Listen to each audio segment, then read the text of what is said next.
June 2 കാത്തു നിൽക്കാതെ മഴ വന്നു. ഇപ്പൊ മലയാളിക്ക് മഴയെന്ന് പറഞ്ഞ ഒരു തരം ഭീതിയാണ്. ഇനി ഒരു ചൂരൽമല ആവർത്തിക്കാതിരിക്കട്ടെ. മഴയത്ത് കവിത എഴുതാൻ ഞാൻ കവിയല്ല. ചിലത് കുത്തിക്കുറിക്കേണ്ടതുണ്ടായിരുന്നു. അതും കഴിഞ്ഞ് വൈകുന്നേരം പുറത്തിറങ്ങി. മഴയത്ത് ആസ്വദിച്ചു കളിക്കുന്ന കാൽപന്തിന്റെ രാജാക്കന്മാർ എന്തു ഭംഗിയിലാണ് പന്ത് തട്ടുന്നത്.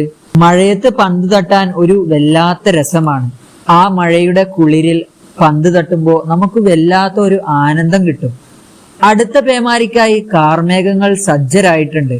മഴ പെയ്യുന്നതിന് മുന്നേ നമുക്ക് നമ്മുടെ കാര്യം നേടി തിരിച്ചു വരണം. ബാർബർ ഷോപ്പിൽ ഒന്ന് പോകണം. എന്റെ കാൽപാദങ്ങളുടെ വേഗത കുറവായതിനാൽ നമ്മുടെ തന്നെ വണ്ടി ആശ്രയിച്ച് ബാർബർ ഷോപ്പ് ലക്ഷ്യമാക്കി നീങ്ങി. എന്തോ പോയ അണ്ണാനും നീലസുന്ദരി കാറും ശ്രദ്ധയിൽപ്പെട്ടിട്ടുണ്ട്. വേണ്ട നടപടി വൈകാതെ എടുക്കാം. ബാർബർ ഷോപ്പ് എത്തി. മുടി വെട്ടണമെങ്കിൽ കാത്തിരിക്കണം.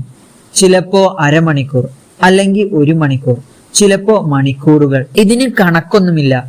ആഘോഷ ദിവസങ്ങളിൽ റേഷൻ കടയിലെ ക്യൂ ബാർബർ ഷോപ്പിലേക്ക് മാറും. വീട്ടിലേക്കുള്ള സാധനങ്ങൾ വാങ്ങുന്നതിന്റെ ഇടയിൽ ഇതിനും സമയം കണ്ടെത്തണം. ആണുങ്ങളുടെ ബ്യൂട്ടി പാർലർ ഇതൊക്കെയേ ഉള്ളൂ. ഇങ്ങനെ ഉണ്ടായിരുന്ന മുടി ഇങ്ങനെയായിട്ടുണ്ട്. ബാർബറിന്റെ കലാവിരുതുകൾ, അല്ലാതെ എന്തു പറയാൻ.